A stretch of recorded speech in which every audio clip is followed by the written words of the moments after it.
Banking on Success, a comparative study of Bank of Ceylon and Commercial Bank of Ceylon PLC's strategies for outperforming the competition in the Sri Lankan banking industry. Group presentation by Chathura Navinda, Ijaz Ahmed and Charithra Hetirachi.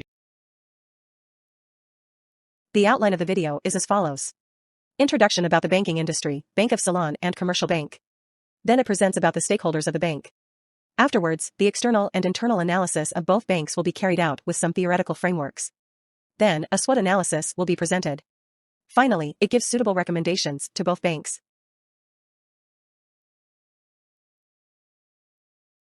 Banks play an important role in the modern financial services industry. The primary activity of banks is to take in funds, called deposits, from those with money, pool them, and lend them to those who need funds. The banking sector in Sri Lanka, which comprises licensed commercial banks and licensed specialized banks, dominates the financial system and accounts for the highest share of the total assets in the financial system. When talking about the performances of the banking sector during the year 2021, it continued to dominate the financial sector, accounting for 63.3% of total assets as at end 2021. The banking sector asset base increased by 2.3 trillion rupees, and term deposits accounted for 42.7% of the increase during 2021. Non-performing loans increased by 20.1 billion rupees during 2021 compared to an increase of 66.4 billion rupees during 2020. Today, having completed more than 8 decades of glorious existence, Bank of Ceylon is firmly entrenched as Sri Lanka's premier financial services organization. It holds the leadership position in its assets, deposits, and foreign currency remittances. Commercial Bank also has over 100 years of unparalleled growth and achievement, having made a distinctive mark in Sri Lankan private banking history. It is the second largest bank in Sri Lanka in terms of total assets, customer deposits, and net loans and advances. BOC is the state-owned bank, whereas Commercial Bank is a private bank, and both banks carry out their operations in overseas too. However, BOC is slightly bigger than the Commercial Bank when comparing their number of branches, employees, and the portfolios.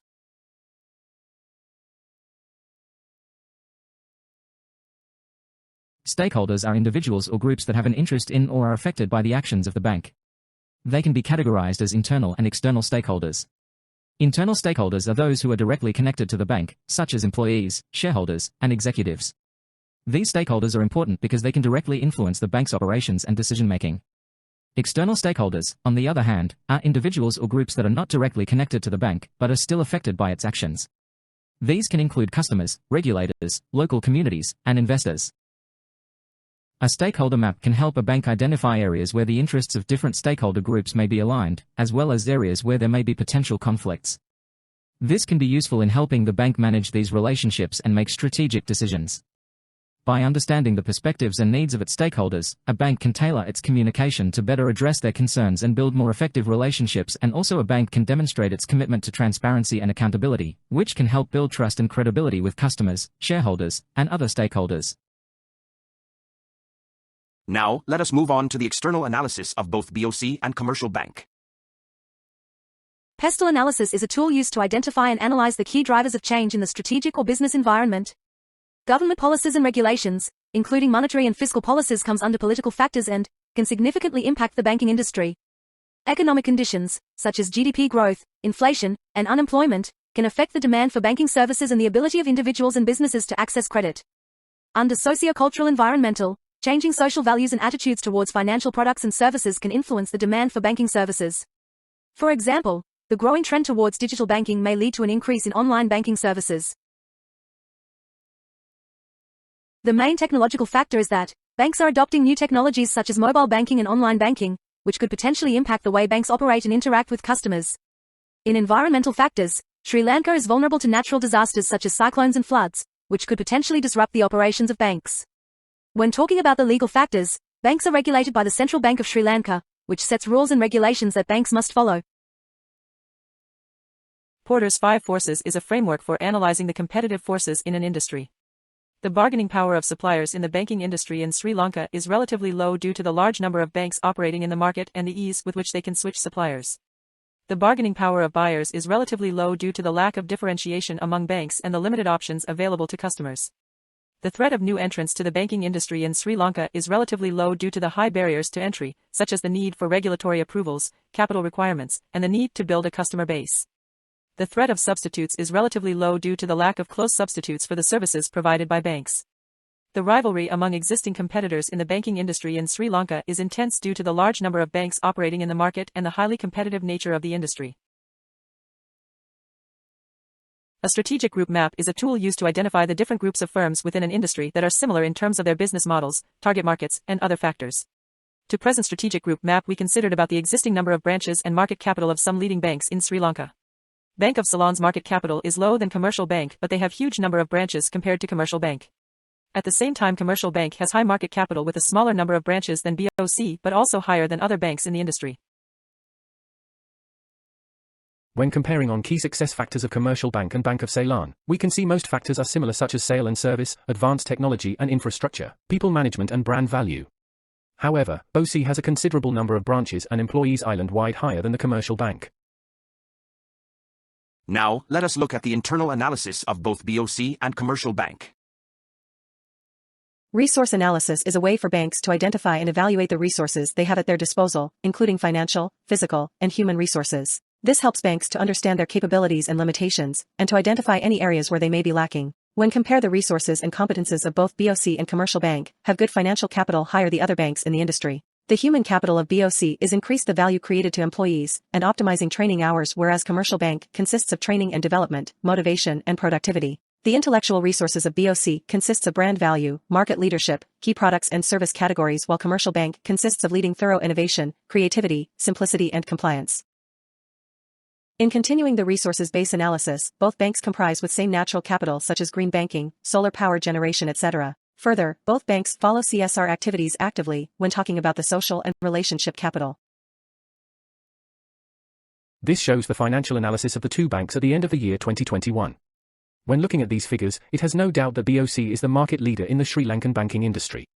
Total assets base of the BOC is 3.8 trillion at the end of 2021, whereas the Commercial Banks consists of 1.9 trillion assets base. Net interest income and the net operating income of BOC is also higher than the Commercial Bank. BOC earned 37.59 million profit after taxation and Commercial Bank earned 23.6 million profit after paid the taxes to the government. Further, both banks maintained a good non-performing advances ratio which is below 5%. The VIO framework is a tool used to analyze the internal resources and capabilities of a firm to determine whether they can be a source of sustained competitive advantage. VIO stands for value, rarity, imitability, and organization. Based on this analysis, we can see BOC has sustainable competitive advantage on physical and human resources, and Commercial Bank has sustainable competitive advantage on physical and digital resources.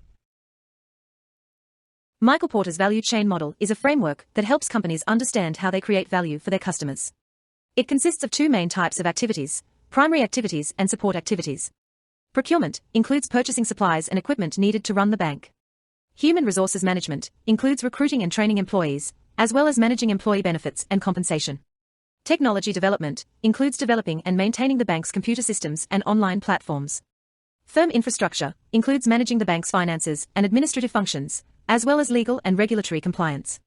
Inbound logistics includes receiving deposits from customers and managing cash reserves. Operations includes processing transactions, lending money, and managing accounts. Outbound logistics includes dispersing loans and distributing financial products to customers. Marketing and sales includes promoting the bank's products and services and acquiring new customers. Now we can see the McKinsey 7S framework. It can be used to help the bank assess its current state and identify areas for improvement in order to achieve its strategic goals. Strategy, structure, system considered as hard elements, and share value, style, staff and skills considered as soft skills. When we look into these points, both banks are in similar position, and there are some minor different points in strategies and skills.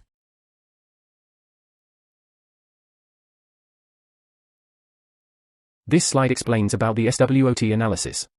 The core strengths of both banks are advanced technology, financial capacity, marketplace, and the strong brand name. Weaknesses are high operation cost, overdependence on the domestic market, inadequate deposits mobilization effort, etc. Opportunities and threats come from external environment. Strategic initiatives, domestic and international business opportunities, highly market focused. The concept of saving in banks and investing in financial products is increasing in rural areas. Other common opportunities. Downgrade of Sri Lanka's sovereign, global financial failures, cybersecurity risks are the common threats that both banks have to face.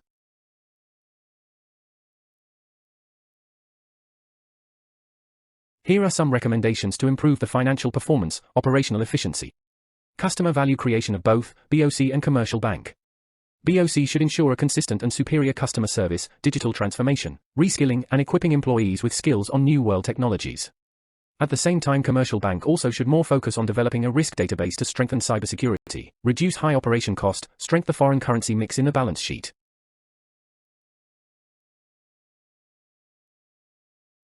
Here are the list of references that we used to get the details for this presentation. And this is the end of our presentation. Thank you.